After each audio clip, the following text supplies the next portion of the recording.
for B-Side Books and B-Side Multimedia, and I am here for the Right Stuff podcast. What's happening? How y'all doing? I want to go ahead and introduce today's feature because she is the bomb.com. I want you guys to say hello to authoress Miss Frechaire Gardner. Hi. Hey everybody. How you doing, girl? Peace and blessings. Good, how are you, Tracie? Thanks so much for having me. Man, thank you so much for being patient. We were having some technical difficulties at the beginning of this with my little intro. I'm just glad we were able to get it popping. Yes. So please tell us about yourself. I like people to just come on and, tell us. I guess my first question to you is explain to our audience when and where you fell in love with writing, because if we are authors, we have to love the process. Yes, ma'am. So my name is Frechaire Gardner, as Tracie said, and I'm born and raised here in Dallas, Texas. All right. And I have always had a passion for the arts in some form or fashion. I've been, dancing and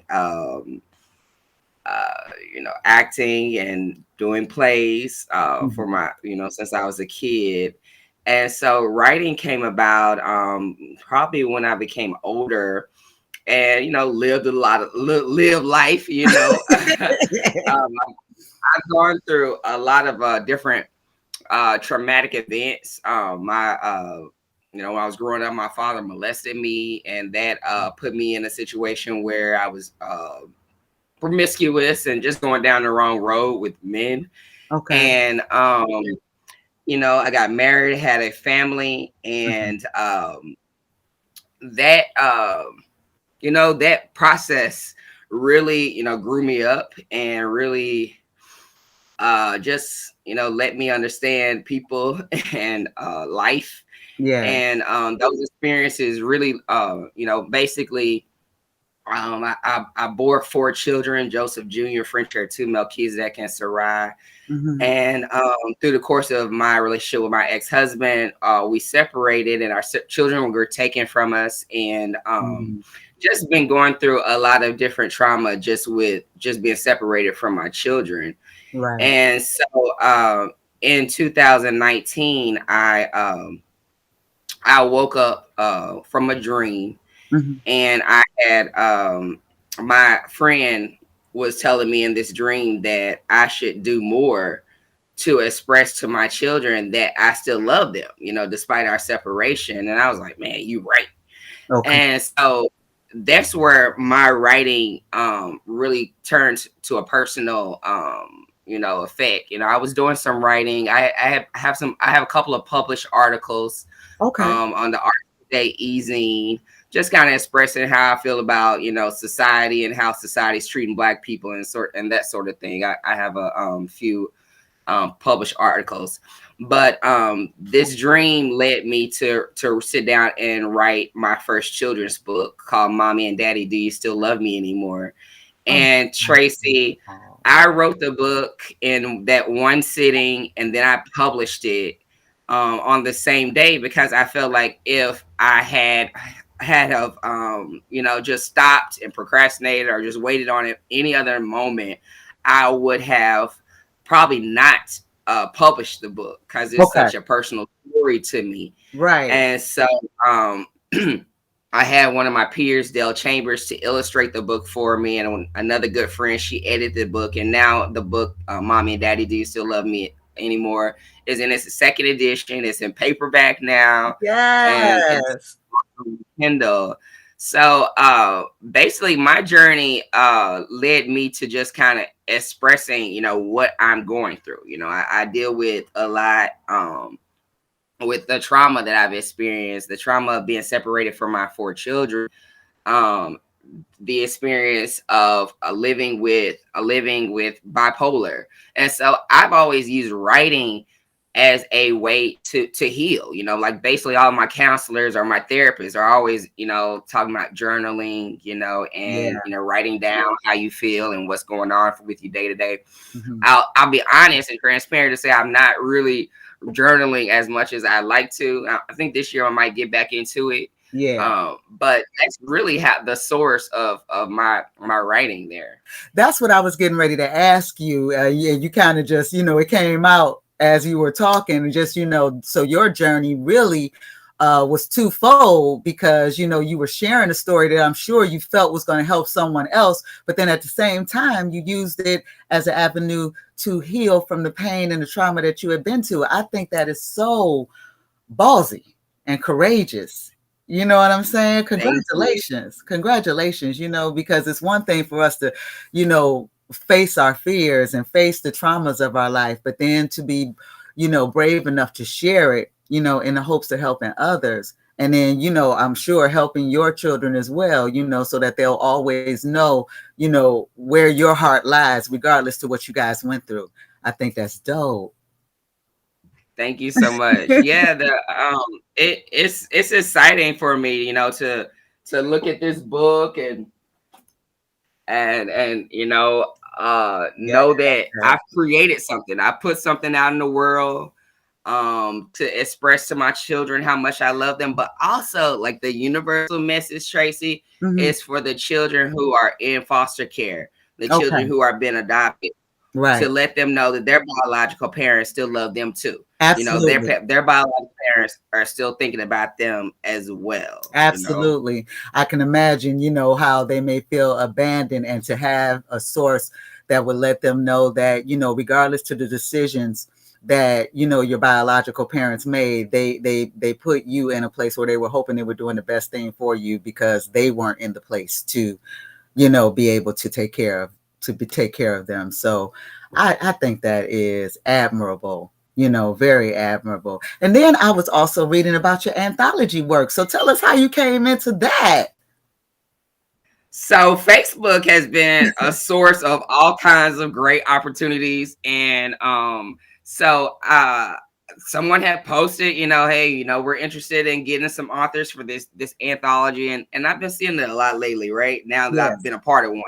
So this sister named Bernessa Blackwell is the visionary. And she has a lot of projects like this already going. And so she gathered 90 different authors from all around the world to speak on or to write on the topic of finding joy in the journey. And so it's so my chapter is called Tools of Joy. And so I in my chapter, express some different ways that you can find joy, when you're going through difficult times, when you're grieving, and just when you're just having a hard time. So that's called Finding Joy in the Journey, Volume 2. We're actually, Tracie, Amazon #1 bestsellers for that book. I saw that, girlfriend. That is an accolade. Okay. That is major. Thank you. Yeah, so I'm super stoked about that. Sure. And then by being in that project, Tracie, I found another project produced by Angie B's Productions. And so she did a audiobook series, basically having different authors to tell their stories, what they've been experiencing during the pandemic. And so that's called the Confinement Struggles.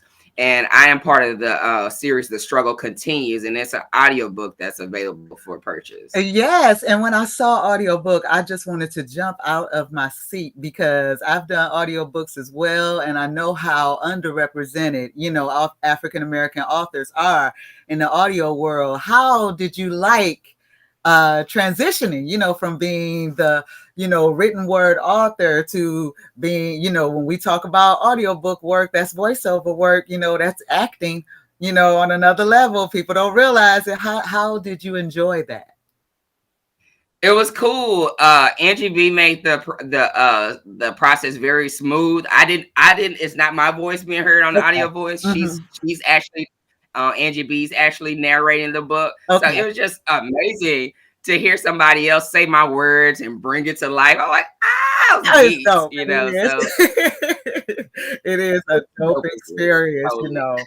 It's something. I remember when I first put my book out there for auditions, and it was a young girl who, she auditioned for my book. And I remember just listening to her audition and being like, I can't believe I'm in this situation, where you could, give someone that type of, somebody can actually find work to do that is the work that you wrote, Yeah, yeah, that's awesome. yeah. So I just applaud everything that, you've been doing. You've been a busy bee. And I have. now, Thank you. on this journey, since you started, what would you say are maybe three of the biggest obstacles that you found yourself having to overcome? Because the glory, this is the fun part of it, when we get to do interviews and just talk about, getting started and what we've done. But what are three obstacles that you might not have been aware of at the start of it, but that you were able to overcome, through the process? So, like I said, I basically put the book out. My first edition of Mommy and Daddy Do You Still Love Me Anymore has, errors and all kinds of things in it, right? Okay. And so, because I You just tell put it me a out book that there, doesn't. right? So, first obstacle was, well, how I need some illustrations. Like this is a children's book, so I need some illustrations. So I had to figure out who I was going to get to do the illustrations. Okay. And it wasn't hard. One of Mhm. my good friends, Dell Chambers in St. Louis, is a phenomenal artist, Mhm. and so I reached out to her, and I told her which pages I wanted illustrated, and she went for it.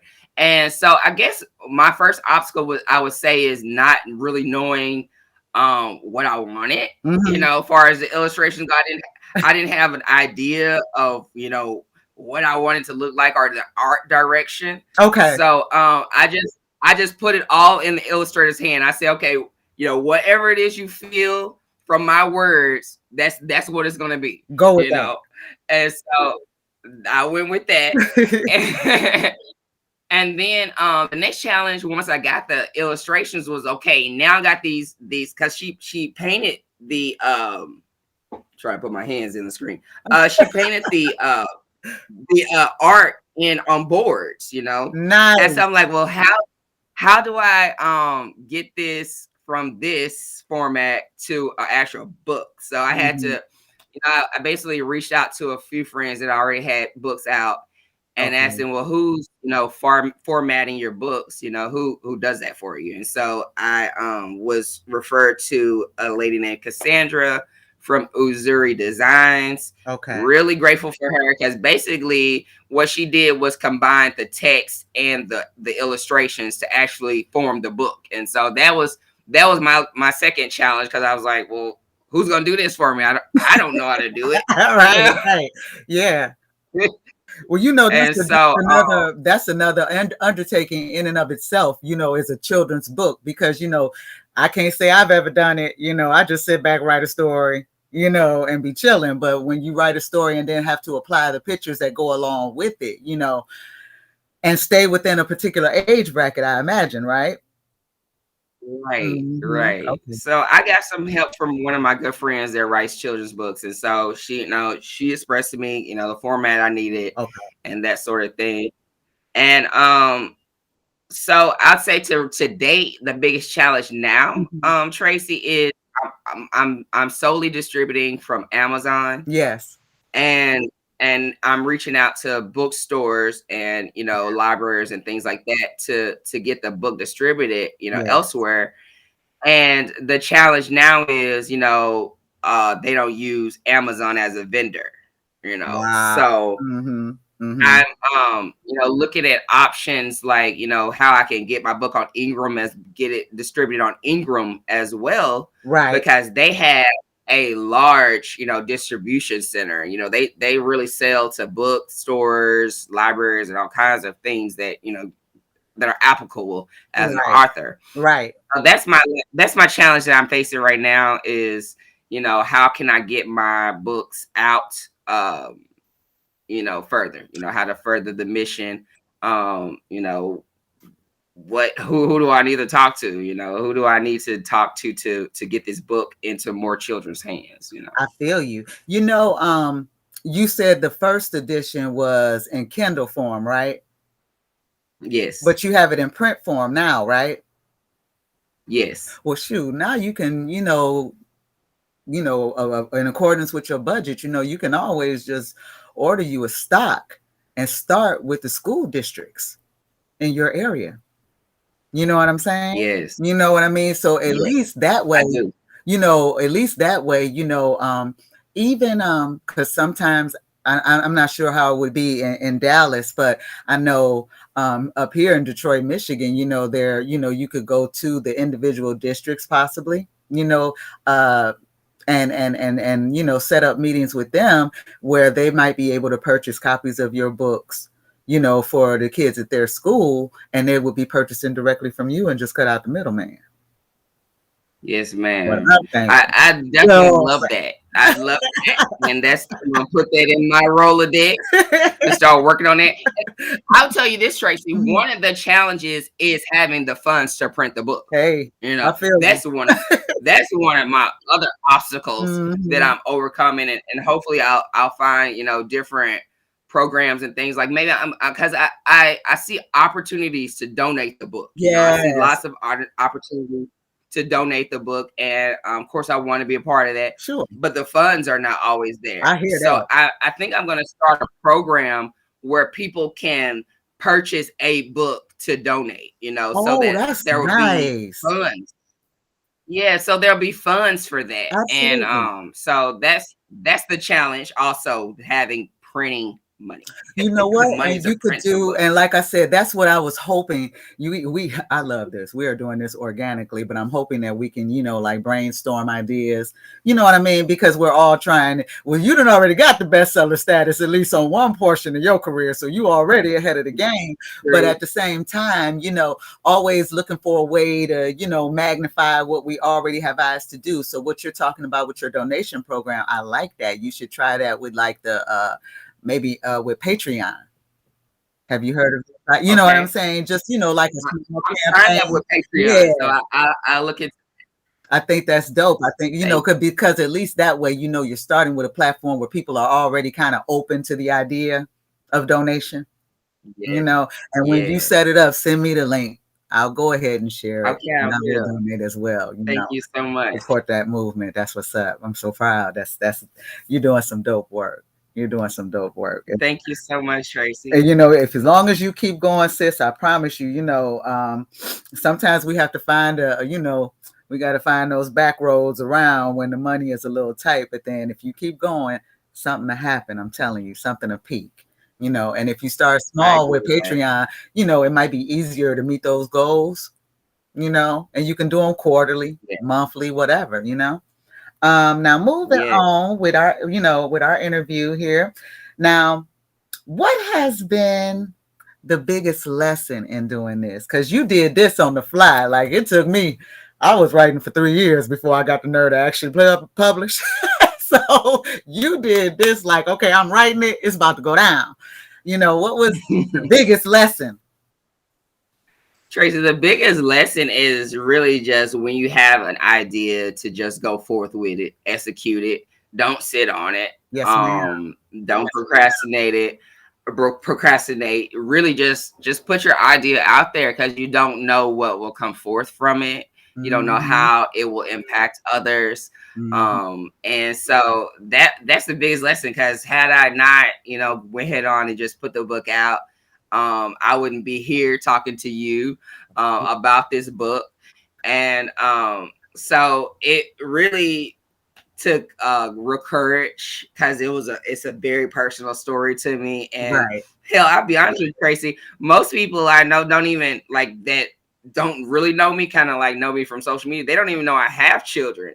So to tell my story about how I've been separated from my children, that was it was just really scary. I'm sure. It was very scary.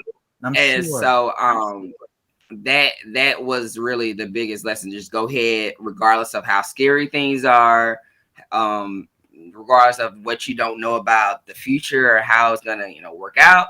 Just put it out there, and I think you'll feel better. I felt relieved actually after I put it out there. Okay. It was like a weight lifting. Okay. That makes sense. That makes sense. And the reason I ask that question all the time is because, when people put out a product, artists put out a product, most of the time, the public develops their own idea as to what they think your motivation was to do it. You know what I'm saying? It's always good to hear from the artist's mouth what their motivation was. You'd be surprised. Sometimes it's not always what you think. And like you said, a lot of your friends are going to learn more about you through supporting and reading your book, and then sharing it with someone that they think can benefit from it. I think that's cool. And let me see. Let's see. Oh, well, what is your plans? Because once we accomplish one goal, right, we don't know how we're gonna get it done. But then once we finally get it done, it's on to the next goal. So what do you have planned for the rest of 2022? So this year will be a year where I continue to share Mommy and Daddy Do You Still Love Me Anymore with the world. Right. Doing more podcasts. I'll have my first book signing in San Antonio, Texas, May 11th between 11 a.m. and 1 p.m. Okay. At the Twig.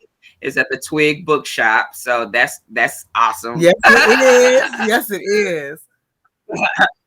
And I'm just still connecting with more other bookstores. I'm just reaching out to them, sending out my press release, and hoping for them to carry my books. So that's the goal for this year, to be more out. I'm going to basically put myself out there more this year and do more events here in Dallas, so that here in Dallas can get to know me and my brand. Okay. And that's really the plan this year, is just to continue to put these books forth and sharing it with people who need to have it. Yes, absolutely. And I would also encourage you to I think you and I think we met through a book group, didn't we? An author group on Facebook. Yes. So so just because I'm finding that, as many of them as there are some that offer some great opportunities. I've been on a few shows through those sites, and then they are what encouraged me to start this show back. Because like I said, I had ran into some difficulties last year, doing it, and got frustrated and just was like, forget it, but now, being in those groups, they've helped out a lot. So I'll encourage you, like with you, beyond our author groups, you got to reach out to the groups, not just Facebook too. Have you looked into Book Talk, like TikTok, the TikTok for book lovers? Have you? No, I didn't know that it even existed. I just found out about it like 2-3 weeks ago. Seriously, like my husband and my daughter were on TikTok, and I was just sitting there like, I don't need another social media platform. However, it's been helpful with making cute little videos to help promote. You know what I'm saying? Your book, because it's it helps you add you did download TikTok, right? And then once you have it downloaded and you have your account, then just go in the search and put in Book Talk, and then you'll see all these different videos where people do recommendations for books. And it's not just for fiction books, but you'll see children's books and different groups and hashtags for different videos and stuff, and it'll give you a lot of good marketing ideas, really quick stuff that won't break the bank, and it won't take too long for you to create, and it's not too hard to just pick up. You like, oh, let me add this song, let me put this video in, or let me put in this picture, put a little text to it, and they give you some great ideas. I've been using it. Like I said, I did the little video in the intro that didn't work for this particular I created in that. So once I it's kind of cool, so you could definitely look into that, and use that. And then something tells me that this book is going to be so successful, you're going to do a part 2. It's going to probably turn into a series, so you know what I'm saying? We're going to put that on in the universe, right? That's right. I love it. So, you already have your resources for illustrators and for editors. And then if you ever are looking for, people to like create your book covers and stuff, I also found out about the site Fiverr. A lot of independent authors, a lot of Yeah. Okay. independent, artists just use Fiverr across the board for different services. So Yeah, I've definitely got a lot of recommendations from yeah, I saw Fiverr. that and was Yeah. like, wow. I was, when I first started this whole literary journey, um, it was in like '06, and that was when the ebook thing was still just taking off. Nobody really knew where it was gonna go and all that. And now so much is available. And I'm glad that you didn't have the experience that I had because, you spoke about how many people you could reach out to that were so willing to offer you some help. And I didn't Hmm. necessarily have that, but it was cool Yeah. because it made me want to do stuff like this. If I Right. didn't have anybody that would help me and I had to bump my head along the way, then I wanted to be able to help new authors or, aspiring authors so they might not have to make the same mistakes I did. But it looks like Yes. you already had, a wealth of people that you could look into. That's a wonderful thing.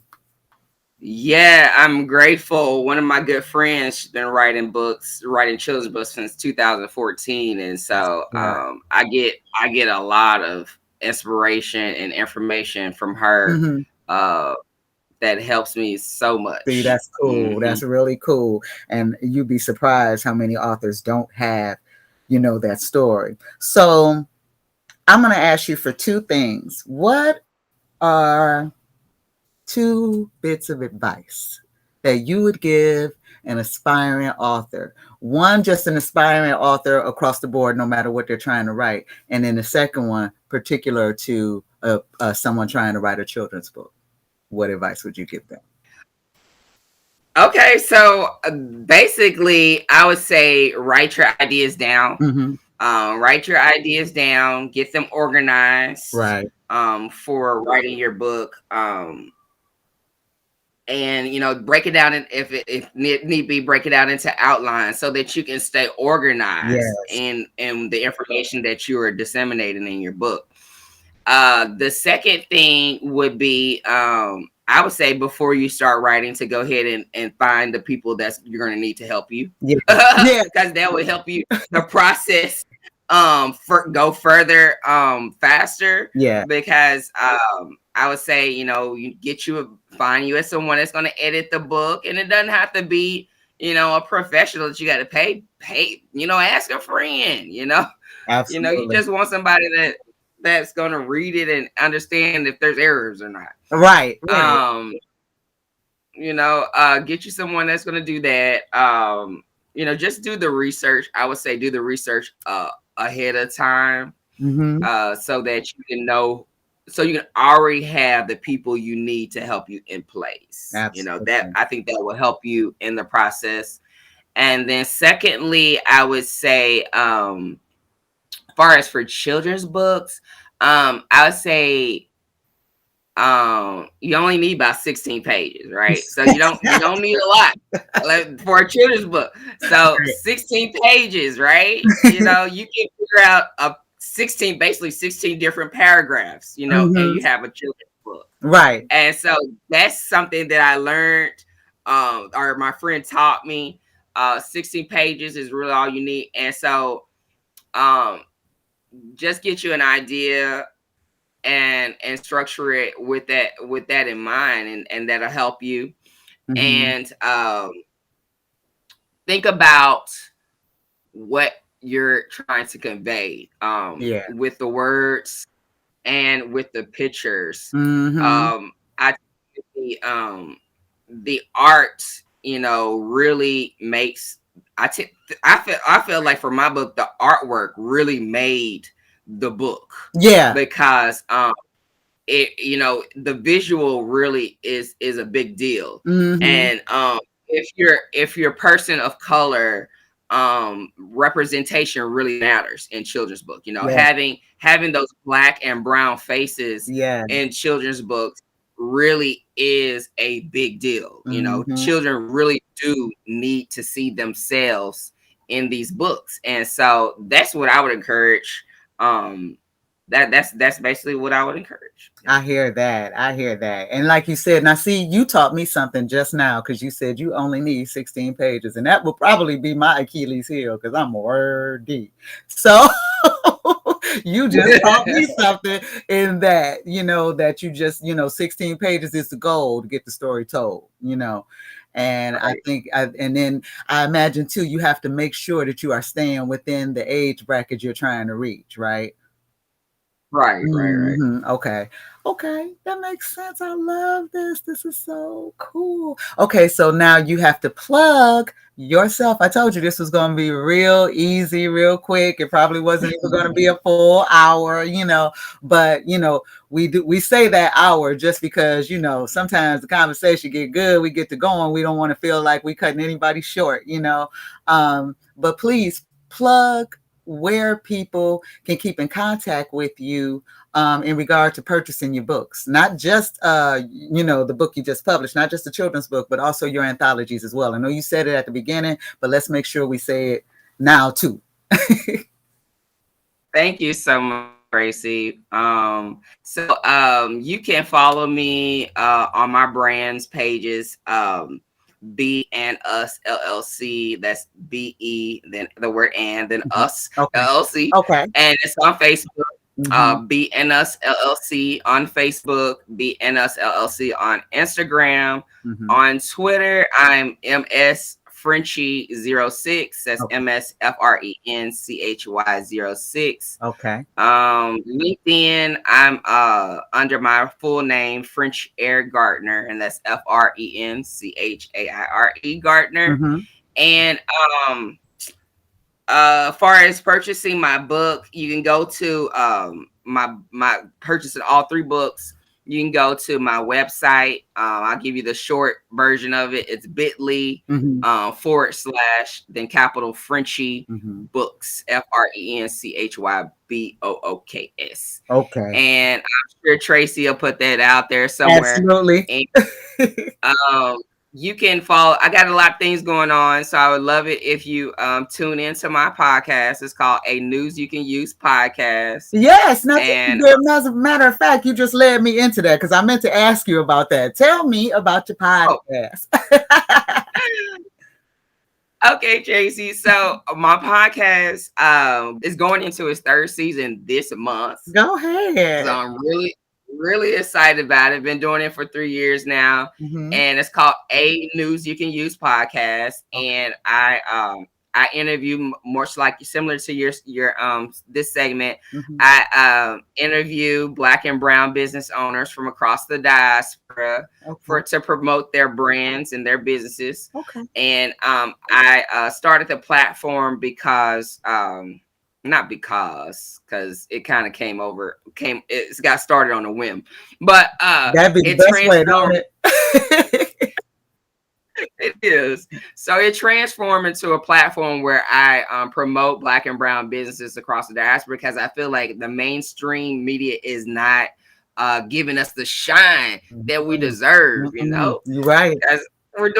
We're doing some awesome things all over the world. You're doing great things, right, with the Right Stuff podcast, but there's not enough people hearing about it. Yeah, absolutely. So I started the podcast for that reason, and I've been interviewing. I've just talked to so many beautiful people across the world, and people listening to. It really impresses me that people actually take the time to listen to these episodes. Yes. But so from all over the world, people are listening. You can stream it wherever you listen to your podcast. It's on Apple Podcasts, Spotify, Google, iHeartRadio, Pandora, basically wherever you listen to your podcast. I'm trying to be like you when I grow up. Look at you. Look at guys. Thank you.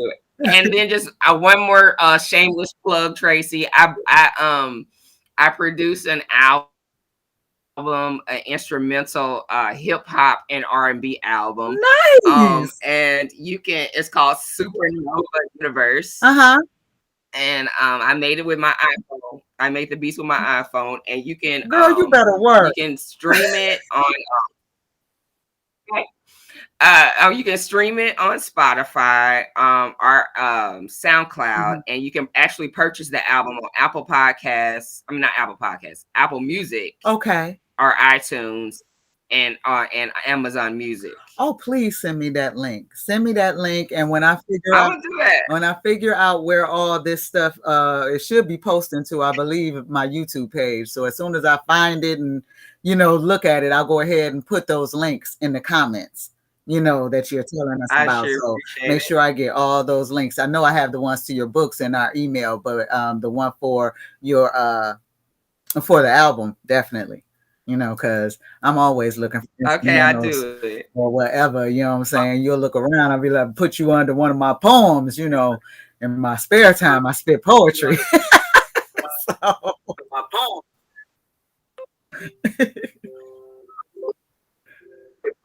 Yep, it sounds like we might be having a little technical difficulty, sis, I'm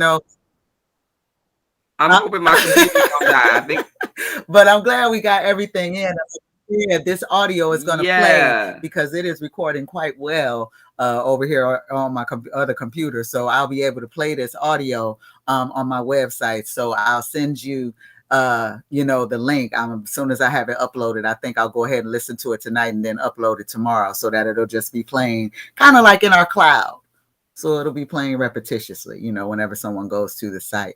But I thank you so much for spending a little time this Sunday with me to, plug your books and your show and everything, sis. I really appreciate you. Thank you so much. You still there? Okay, guys, it looked like we might have lost our feature, Frechaire, but she is such a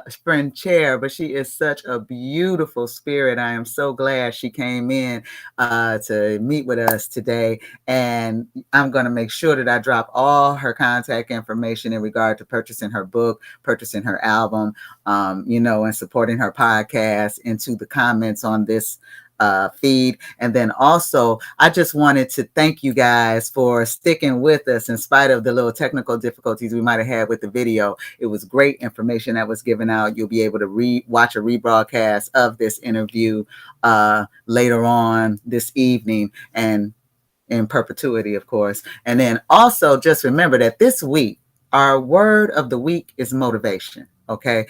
Oftentimes it's hard to stay motivated to reach your dreams, but sometimes you can lean on music, you can lean on people that push you, that understand what you're trying to do, and just remember to lean toward the things that make you feel inspired to keep going, even in the quiet moments of what you're trying to do, because achieving your dreams isn't always about having the masses behind you. Sometimes you got to keep that motivation going when it's just you, yourself, and you know what I mean? So thanks you guys for tuning in, and we will see you again next time with the Right Stuff podcast with Tracie E. Christian. We're signing off. Thanks so much, and we'll see you real soon.